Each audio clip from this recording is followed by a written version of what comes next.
Pozdrav svima. Godinu dana nismo pravili nikakav snimak što se tiče samih radova u poljoprivredi i mašina, kao što sam u onom prvom snimku naveo.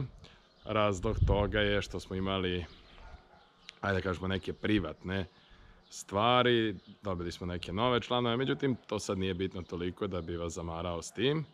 Nadam se da ću ove godine uspeti malo više snimaka da napravim i potrudit ću se da budu što kvalitetniji i zanimljiviji, kako bi mogli da uživate u tih nekih 5 do 10 minuta koliko će trajati snimci, možda naučite nešto, možda bude nešto zanimljivo, možete da postavite sva pitanja koja vas zanimaju u vezi sa nečim što trenutno radimo, u vezi sa određenim našim mašinama, u vezi sa možda nekim iskustvom koji smo imali sa prethodnim mašinama, kao i o samom radu u poljima.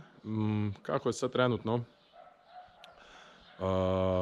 vreme, tako da čekamo da uđemo u međurednu obradu soje, prehranu soje u jednom momentu isto tako sa kukuruzom, očekuje se i vršidba žita u narednom periodu. Trenutno sam izdvojio neko vreme i hteo da vam predstavim neke od mašina sa kojima radimo. Ono što ja generalno najviše volim, odnosno deo mašine koje najviše volim su traktori, te ćemo u nekom narednom periodu, narednih par snimaka, predstaviti traktore sa kojima obrađujemo našu zemlju. To su uglavnom John Deere traktori, uglavnom stariji traktori, jer generalno nisu još mogućnosti takve da bi mogli da kupimo nove traktore, a i za nove traktore po meni treba određena količina zemlje kako bi oni sami bili isplativi. Što se tiče traktora koje mi koristimo, oni su u nekom proseku starosti od 10 do 20 godina, ali se trudimo da to budu traktori u dobrom stanju, sa nekim određenim brojem radnih sati i zaista gledamo kada kupujemo šta su ti traktori radili kod prethodnih vlasnika. Prvi traktor koji bi vam predstavio je, kao što sam naveo, svi su John Deere, međutim ovaj traktor onako nekako je za mene poseban iz razloga što smo imali ovaj traktor već u nekom periodu od pre nekih 15 godina i za mene je bio onako dosta dobar, jer sam neki, ajde da kažemo, možda svoje prve ozbiljnije radove u polju uradio sa njime. Taj traktor smo prodali pre nekih, da kažemo, ipak 15 godina pre nego 10 i evo ponovo smo se vratili za njega. Radi se o traktoru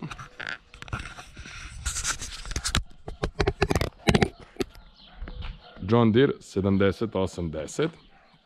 To je traktor koji se kod nas na našem poljoprivrednom gazdinstvu koristi za najteže operacije, odnosno glavne stvari koje on radi su vuče gruber od 3 metra Horsch, marke Horsch, vuče setvospremač, prilikom prskanja vuče cisternu od nekih 10.000 litara i ove godine ćemo ga u transportu koristiti da vuče prikolice, čiji teret otprilike u neto težini bude nekih između 28 i 32 tone, pa je zaista stvarno bitno da imamo neki traktor koji je pouzdan, jači i na kojem možemo da se oslonimo.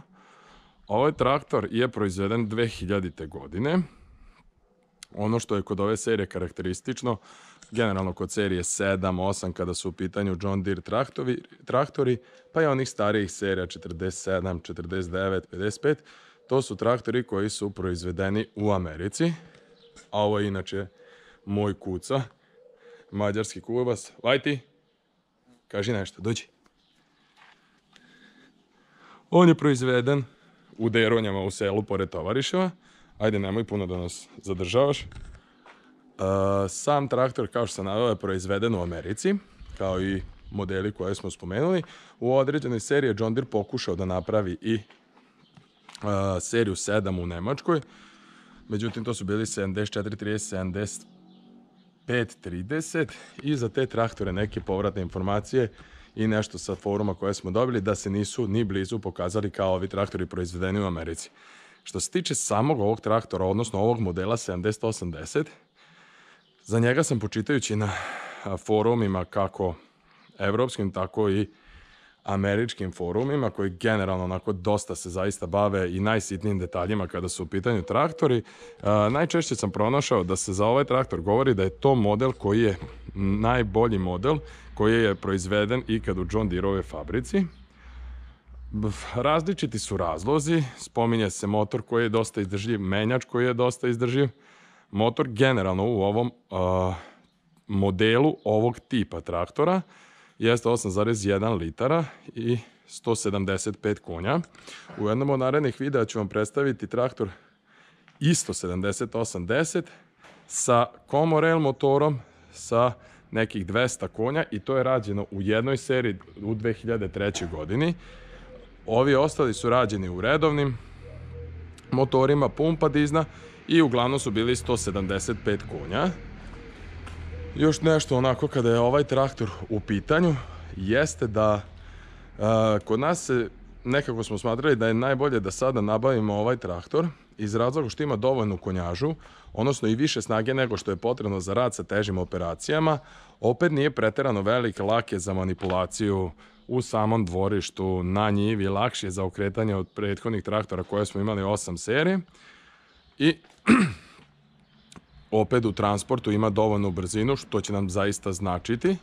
Što se tiče podataka kod ovog traktora, na njegovoj tablici može da se vidi broj šasije, dole vidimo koeficijent koji pokazuje odnos za gume, ABS koeficijent, serijski broj, masu samog traktora i slično. Evo ga još jedan pokazatelj gde je proizveden ne samo ovaj traktor, nego i delovi koji se nalaze na njemu. Popularnost ovih traktora mislim da u samoj Evropi još nije ni blizu koliko je u Americi. Vjerojatno iz razloga što sam uvoz ovog traktora podrazumeva i plaćanje i carine kao i plaćanje kasnije kompletnog poreza na sve. Stvar koju smo mi dodali na ovaj traktor kako bi nama bio bolji za poslove koje mi radimo jesu tegovi i u prvu ruku iz razloga što je traktor stigao pred samo rad sa gruberom, odnosno pri jesenjem oranju, odnosno radom sa gruberom na zemljištu, jesu tegovi. Zaista kada se zakači gruber od 3 metra ili svetlospremač od 8 metara, s kojim smo radili naravno u proleće, nije moglo da se radi iz razloga zbog toga što se taj traktor dizao na zadnje točkove. To smo na njemu rešili sa prednjim tegovima, međutim planiramo da postavimo prednju hidruliku i da opet stavimo teg, ali pojedinačni teg u veličini od 900 kg, jer kada se to izbaci na prednju hidruliku nekih 70 cm do metar, dobijemo da je to mnogo veća vaga nego sama vaga kad se postave tegovi.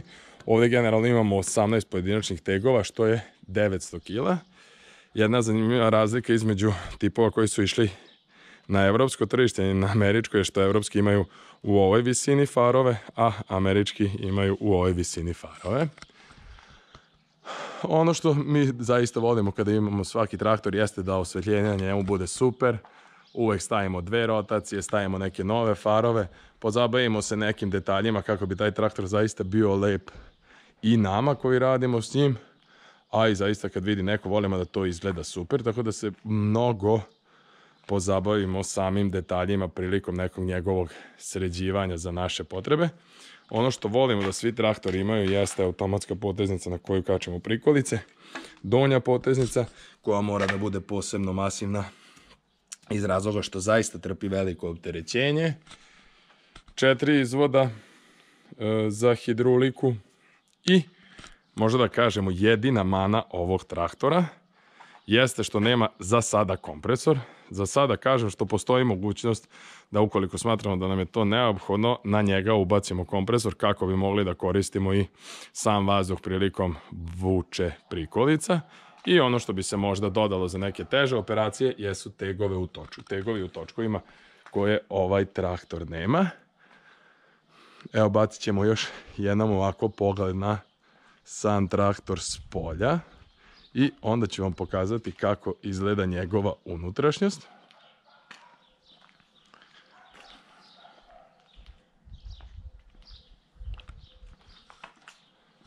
Kao i kod svakog John Deere-a, kad stisnete vrata čuje se ovaj zvuk.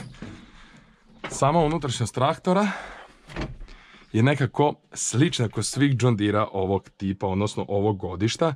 I generalno kod traktora proizvedenih u Americi karakteriše ovo sedište, koje je mnogo, iako deluje zastarelo, mnogo udobnije u odnosu na sedišta u seriji 6, u mnogo mlađim traktorima koji ću vam kasnije pokazati. Ono što jeste kod nas, ali za potrebe snimanja sklonjeno, nalazi se peškir za koji moj otac uvek insistira da se nalazi na sedištu kako kako se samo sedište ne bi pocepalo prilikom sedenja. Sedište je vazdužno. A možete još malo da pogledate. Ono što sam ispred naveo jeste da ima traktor 4 izvoda za hidrauliku, a 3 ručice. Razlog zbog to zašto ima 4 izvoda jeste što je naknadno ubačena još jedna. I to generalno se dešava kod velikog broja mašina koje su vukli određene sejalice ili određene cisterne za razbacivanje, odnosno osoke ili za transport osoke u nekim evropskim zemljama, jer uglavnom sam vidio da one imaju često 4 izvoda za kipu. Što se tiče ovog traktora, postoje 3 tipa menjača. Power shift, koji mislim da u Srbiji nije zaživeo kao i u samoj Evropi, i menjač sa kojim može da se dešava da bude problema i mislim da je dosta skup kada se radi popravka, da li u Srbiji, da li u Evropskoj uniji. Power quad, koji je ovaj menjač gde generalno postoji 5 polja, A, B, C, D, E, puta 4 brzine u svakom polju koje se regulišu ovde i tako kako napred, tako i nazad. Što se tiče nekih karakteristika, odnosno još kada je ovaj traktor u pitanju, jeste da ima električni reverzer koji omogućava kretanje napred-nazad. Sada ću da vam pokažem koliko ovaj traktor ima sati, a videli ste u kakvom je stanju. Ovo je traktor koji trenutno ima 12.446 radnih sati. Bilo bi super da je samo 2446, međutim zaista je nerealno da traktori ovog godišta imaju taj broj radnih sati. Ovaj traktor kao dodatnu opremu ima i ovaj mali kao board kompjuter na kome se dobija informacija o servisima, o proklizavanju, o samoj brzini, o količini urađenog posla, odnosno površini koju je obradio, da li u toku celog dana, odnosno koliko površine, u zavisnosti od mašine, naravno priključne koju vuče, traktor uradi u 1 satu. Kao i svaki traktor koji mi imamo, posjeduje radio. Ono što je jako bitno kod njih jeste da ima klimu, u ovom slučaju manuelno, što generalno nije ni problem, jer kada ovakvi traktori su u pitanju, njihova klima, pa čak i kad su to 40 stepeni leti, zaista nema problema. Što se tiče same hidraulike, možete sami da birate visine ili automatski da im zadate visinu. Što se tiče ovog malog poklopčića, na njemu možete da izaberete brzinu podizanja hidraulike. Ako se okrene na kornjaču, ići će sporije, na zeca ići će brže, i samo da ograničite visinu do koje će traktor dizati, odnosno spuštati hidrauliku.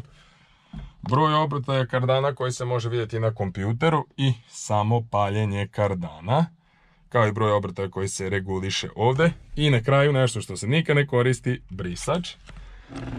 Ono što je meni posebno zanimljivo i jako dobro kod ovih traktora jeste zvuk koji oni, odnosno zvuk koji emituje njihov motor, i sada ću vam pokazati kako to izgleda, kako se to čuje u samoj kabini za traktor koji je 2000. godište.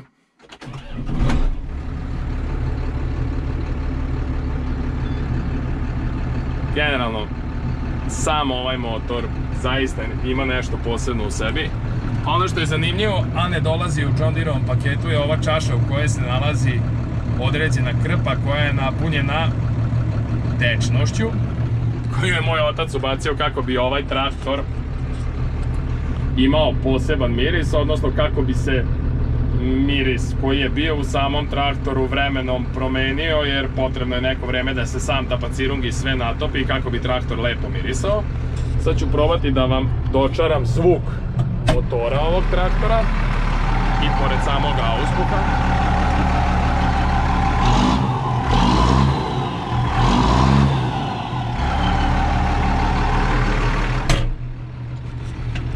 U principu, evo i mala test vožnja. Izabere se polje u kojem hoćemo da bude traktor. Brzina se ostaje prva, pošto ćemo u ovom slučaju raditi parkiranje. Reverzer na napred i traktor ide napred. Traktor generalno koji ima 175 konja je izuzetno visok, a generalno zbog samog mogućnosti okretanja ovih točkova je izuzetno lagan za upravljanje, lagan za, kako da kažem, parkiranje, za manipulisanje u okviru samog prostora vašeg gazdinstva, odnosno dvorišta.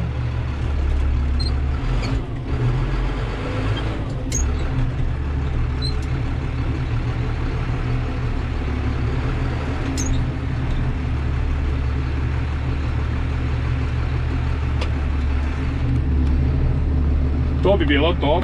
Nadam se da vam se ovaj prvi snimak svideo. Ako imate neka pitanja vezano za ovaj model traktora 7080, rado ću vam odgovoriti, pa ako ne znam ću se konsultovati sa mojim ocem koji mnogo više zna od mene kada su u pitanju ovi traktori i eto, možda vam dati neki odgovor koji će vam pomoći. U sljedećem videu ćemo vidjeti da predstavimo nešto od serije 6 traktora, da li malo mlađi ili malo stariji.